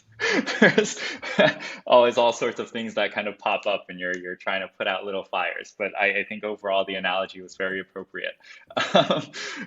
So I guess, Alex, what do you think? Do you agree with Betty's perspective, right? Or are you thinking about a different future for DeFi? Makes sense, and a lot of aspects I actually also wanted to bring up, specifically the multi-chain approach to building DeFi applications, and I'm sure that boundaries between networks will be eventually erased thanks to layer 0 solutions like Polkadot and other networks. So I'm sure that the future is definitely interoperable and cross-chain.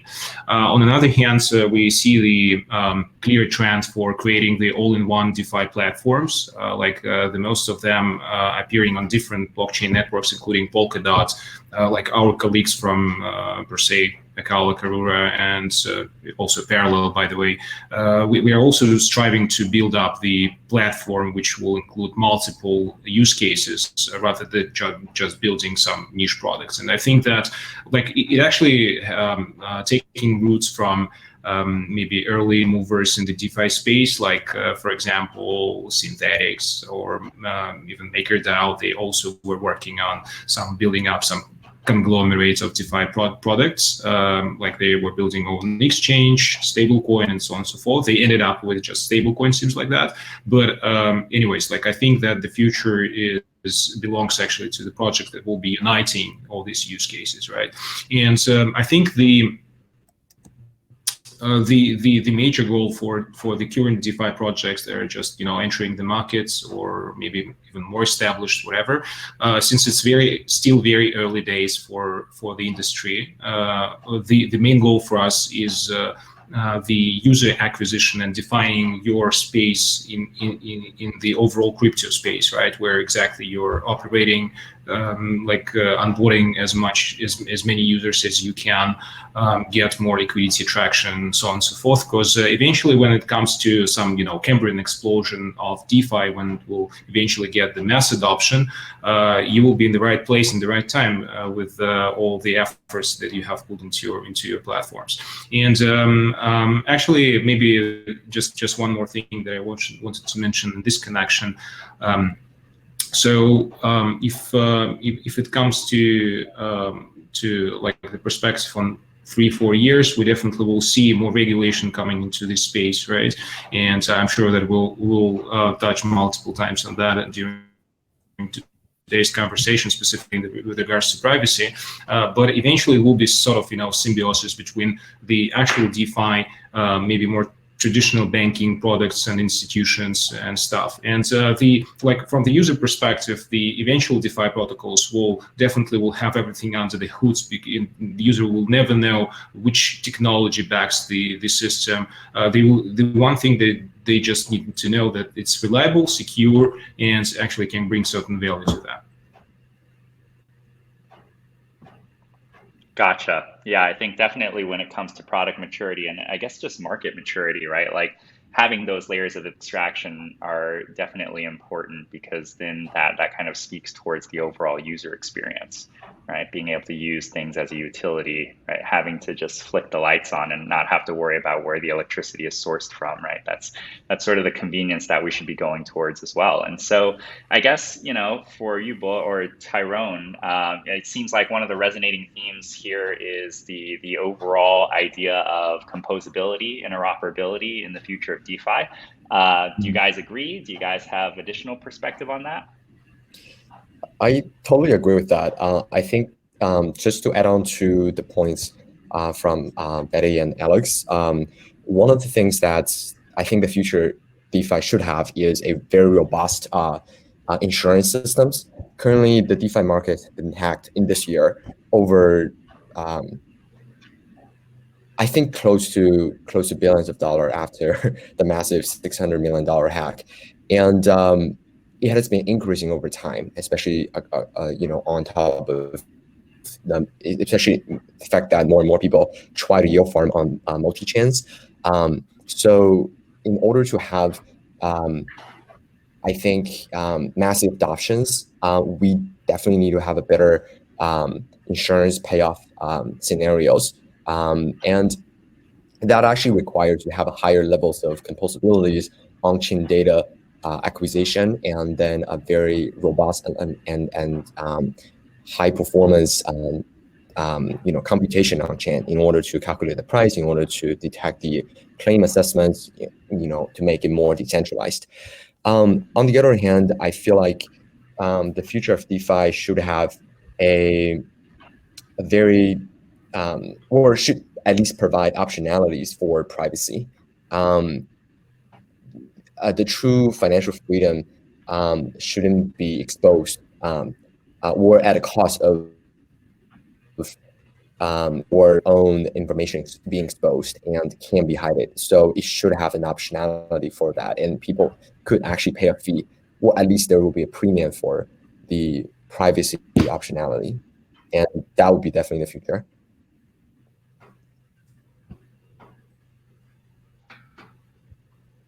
Yeah, I mean, I think definitely the concept of regulatory compliance, these are all things that kind of have to intersect with the conversation around privacy. And then it seems like you also tend to agree about the general interoperability concepts. I'm curious to know, Tyrone, what do you think? 3 to 5 years from now, DeFi, it's interoperable, but what else? Right. I'm totally agree with with you guys, and I think indeed that the privacy is for sure is necessary for us, and in the next 3 or 5 years, and what we need to do is that I think that the government mentioned about the Polkadot actually is ecosystem to bring up with alien chain in it, with the governance and enterprises level of blockchain. So in the future, actually, I think we need a flexible privacy solution to consider the future of the cryptocurrency world or the blockchain world.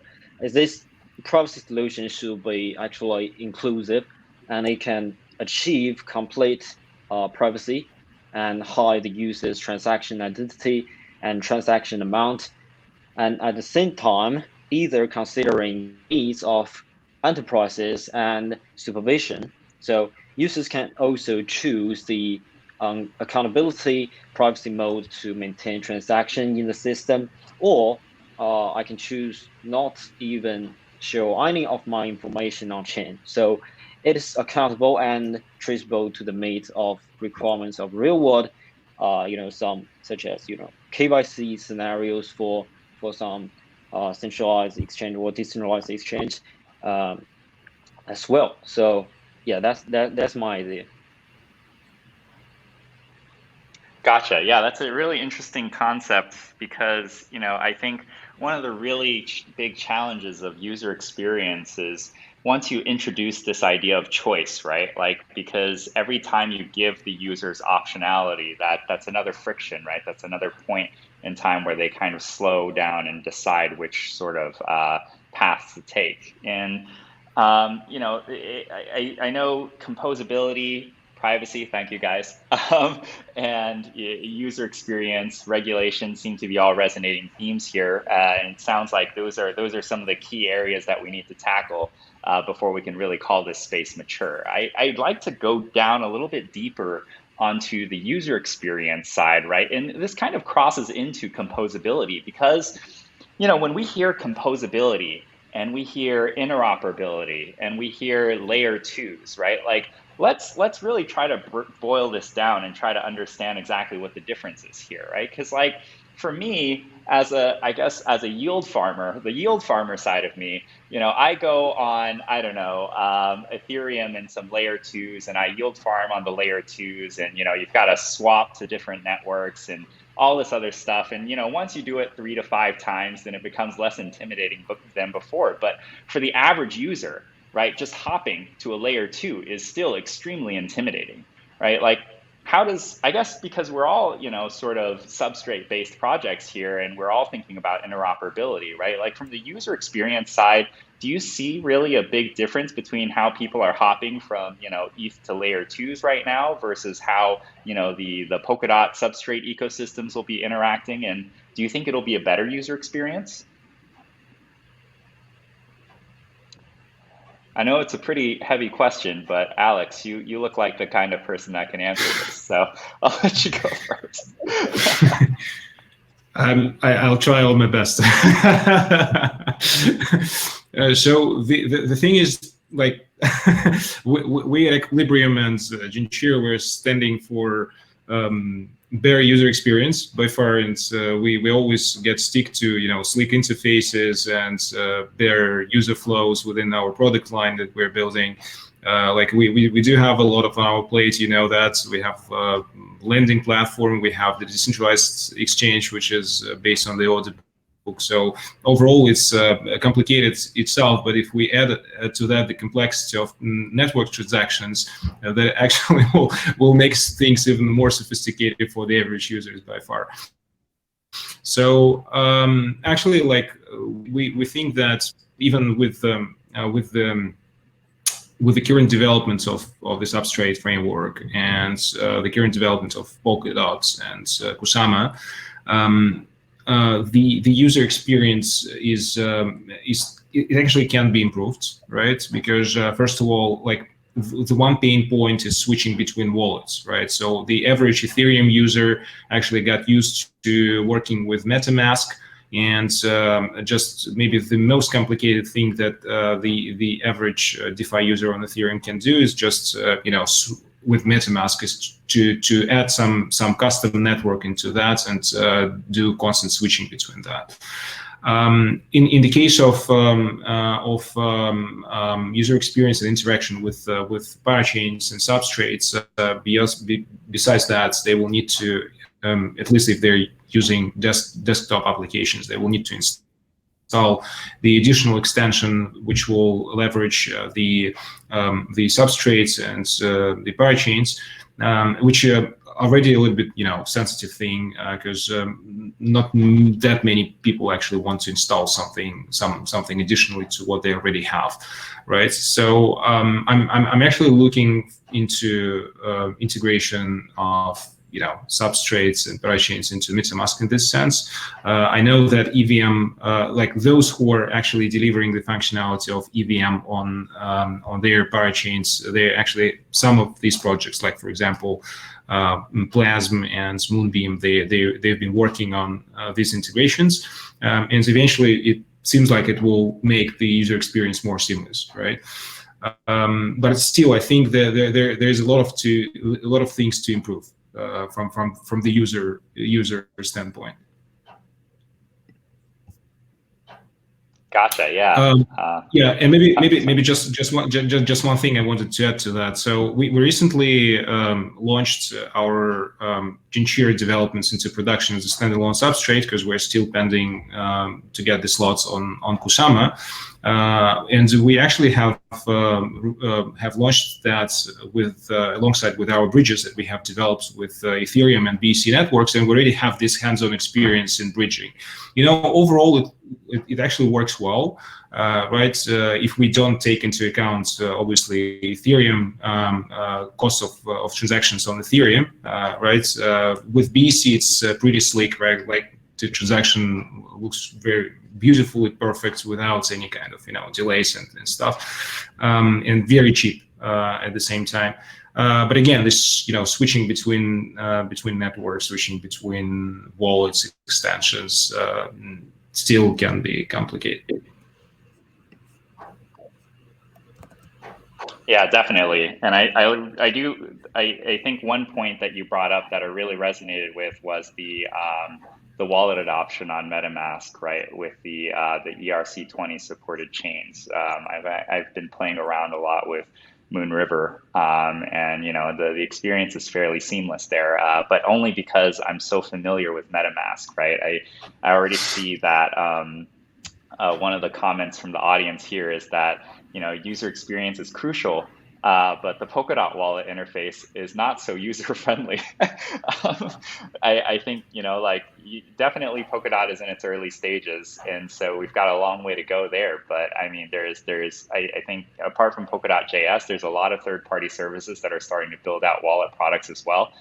We had I guess the fortunate experience of talking with Fearless Wallet just this week, and I've been playing around with their wallets, and it's been a pretty good experience, especially for a mobile wallet experience. And so I'm pretty excited about that. But getting back to the question of user experience with the composability aspect of Polkadot and how it's so unique.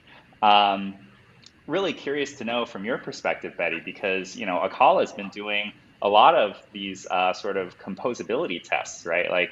I know we just completed one a couple of weeks ago, and I guess right now, right, it's still fairly on the technical back end side, but how do you see this manifesting on the front end to make it really easy for the users?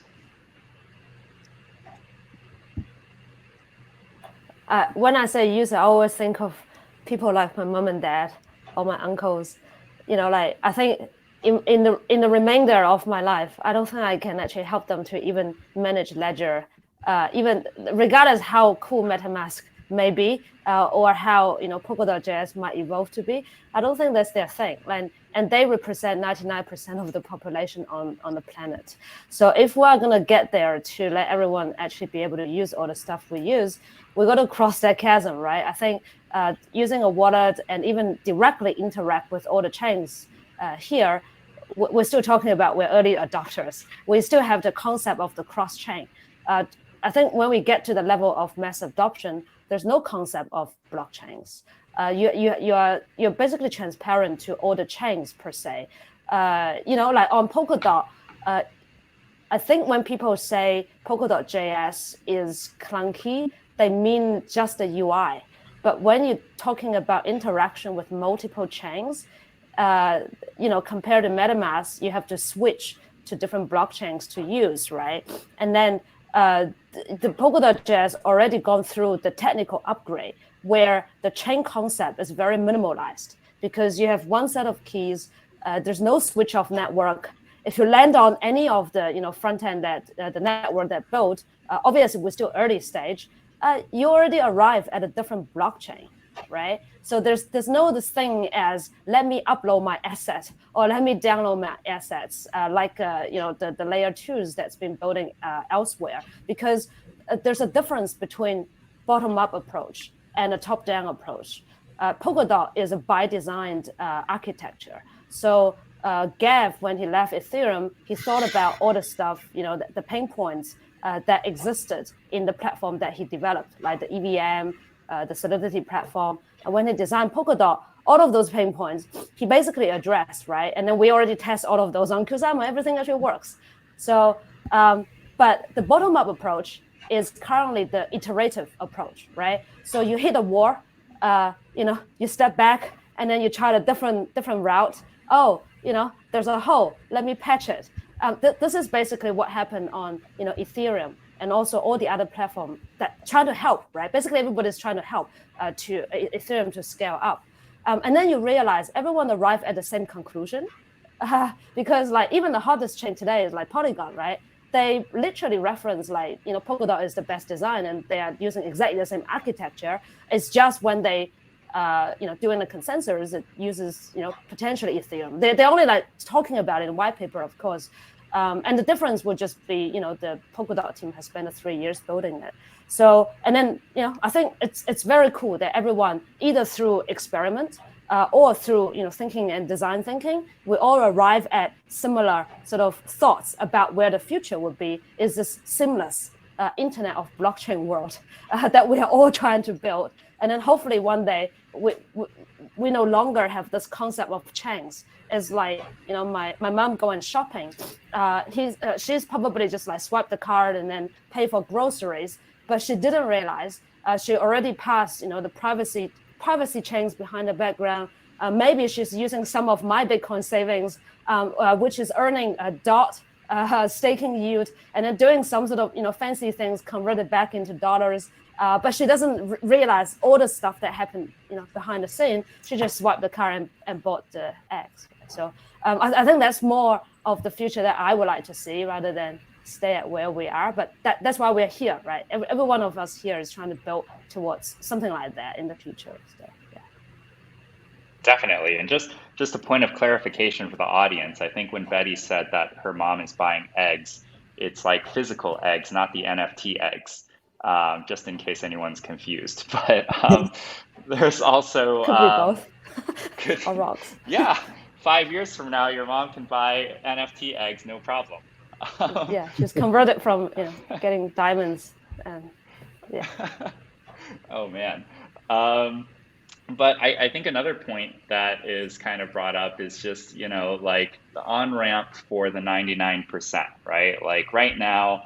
The people here, we've all kind of arrived at the same conclusion, which is why we're all building on Substrate. And so definitely, Betty pointed that out. But also, for the rest of the world, for the moms and dads and the grandparents out there who are intimidated by the idea of alphanumeric wallet addresses, right? Like there's still that sort of on-ramp that we need to figure out. And with Polkadot being a new ecosystem, right, like there's not really such a direct on-ramp to Polkadot without having to potentially go through other chains, go through centralized exchanges, right? And like we're a bunch of different DeFi projects here. And so I'm sure that the conversation about, thinking about on-ramps has been discussed. Curious to know, how you guys think about it. Is this something that is in your product roadmap? And if so, like, what are some of the challenges around that? And I don't know which one of you guys are thinking about on-ramps, so I'll leave it up to you to decide who wants to answer or take the first stab at it. I think Betty can take over that. Sure. Oh, yeah. Sorry, go ahead. Sorry. Yeah. No, this was just